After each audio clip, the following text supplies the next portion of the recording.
Sapagkat ang mga nangyayari po sa ating hukuman sa mga oras na ito, hindi ko po alam kung ito ba ay eksakto lang na nangyayari o ito po ba ay sinasadya. Magandang tanghali po sa ating tagapamahalang hukom Magandang hapon din po. at sa atin pong Ginoong Pangulo. Nais ko lamang po magbigay ng isang maiksing manifesto. The gentleman has 2 minutes. Maraming salamat po.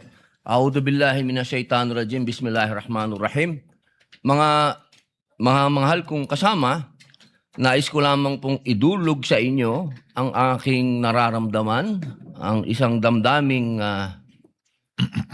masasabi ko pong nagtatanong sapagkat ang mga nangyayari po sa ating hukuman sa mga oras na ito, hindi ko po alam kung ito ba ay eksakto lang na nangyayari o ito po ba ay sinasadya.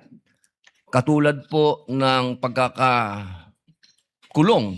ng ating dalawang senator judge na si Senator Jinggoy Estrada at si Senator Rodante Marcoleta. At ang kagiyat pong pagdating ng aming mga masasabing galing sa ombudsman, sa akin, at kay Senator Alan Peter Cayetano. At kahapon, pagkatapos pong ng isang araw na mabanggit ang patungkol sa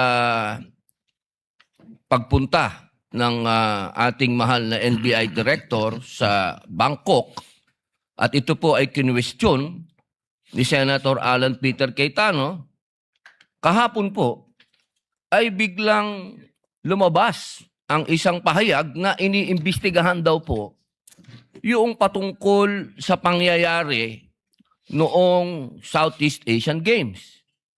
Ito po ba ay eksakto lang o ito po ba ay merong dapat tayong pangambahan? Sapagkat alam niyo po, ako din po ay dapat ay pupunta ng Iran. Sapagkat isinagawa po ang pagbibigay-pugay sa namatay na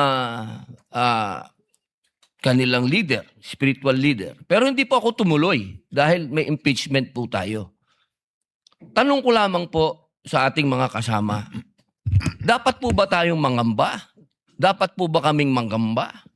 At tayo po ay parang eksakto naman lahat ito? Hindi ba po tayo ay malayang korte? Tayo po ay may karapatan na binibigay ng konstitusyon na magsagawa po ng pagdinig na ito. Yun lamang po. Maraming salamat po, Ginoong tagapamahalang hukom. The manifestation of Senator Judge Padilla is noted.